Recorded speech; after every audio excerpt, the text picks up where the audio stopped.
बहुत समय पहले की बात है। एक महान राजा था, राजा दार्यावेश। वो एक शक्तिशाली साम्राज्य का शासक था और उस साम्राज्य में था एक व्यक्ति, डैनियल। डैनियल कोई साधारण व्यक्ति नहीं था। वो ईमानदार, समझदार और परमेश्वर से बहुत प्रेम करने वाला व्यक्ति था। उसने वर्षों तक कई राजाओं की सेवा की थी और अब वह दार्यावेश के दरबार में सबसे ऊंचे अधिकारियों में से एक था। राजा भी डैनियल से बहुत प्रसन्न रहता था क्योंकि डैनियल की बुद्धि और ईमानदारी सब पर भारी थी। लेकिन जहां अच्छाई होती है वहां जलन भी छुपकर बैठी रहती है। डैनियल के कुछ साथियों को उससे जलन होने लगी। वे चाहते थे कि डैनियल को किसी तरह राजा की नजरों से गिरा दिया जाए। जलन से भरे उन अधिकारियों ने एक योजना बनाई।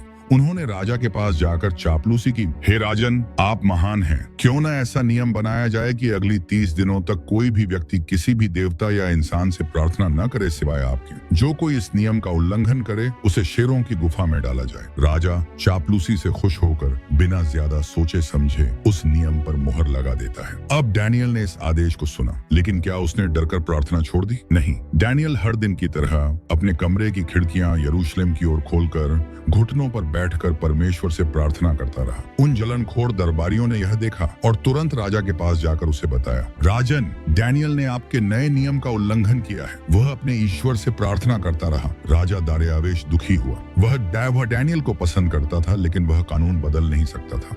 नियम तो नियम था। और फिर शाम होते होते डैनियल को पकड़कर शेरों की गुफा में डाल दिया गया। राजा रात भर सो नहीं पाया। उसे चिंता थी, क्या डैनियल बच पाएगा?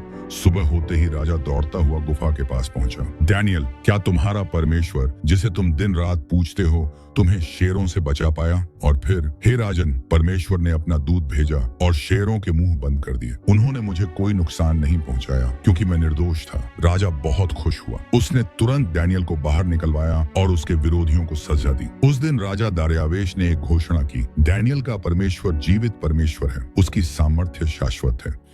इस कहानी से हम क्या सीखते हैं कि जब हम परमेश्वर पर पूरा विश्वास रखते हैं तो चाहे हालात कितने भी डरावने क्यों न हों, वह हमें बचाता है। डैनियल ने डरकर अपनी प्रार्थना नहीं छोड़ी। वह डटा रहा और उसका विश्वास ही उसकी ढाल बना। तो दोस्तों, कभी भी हालातों से हार मत मानो। अगर आपका दिल सच्चा है और आपका विश्वास मजबूत, तो परमेश्वर आपके साथ है। अगर आपको यह कहानी प्रेरणादायक लगी तो लाइक करें, शेयर करें और हमारे चैनल को सब्सक्राइब जरूर करें। अगली कहानी में फिर मिलते हैं एक नई सीख और आशा के साथ।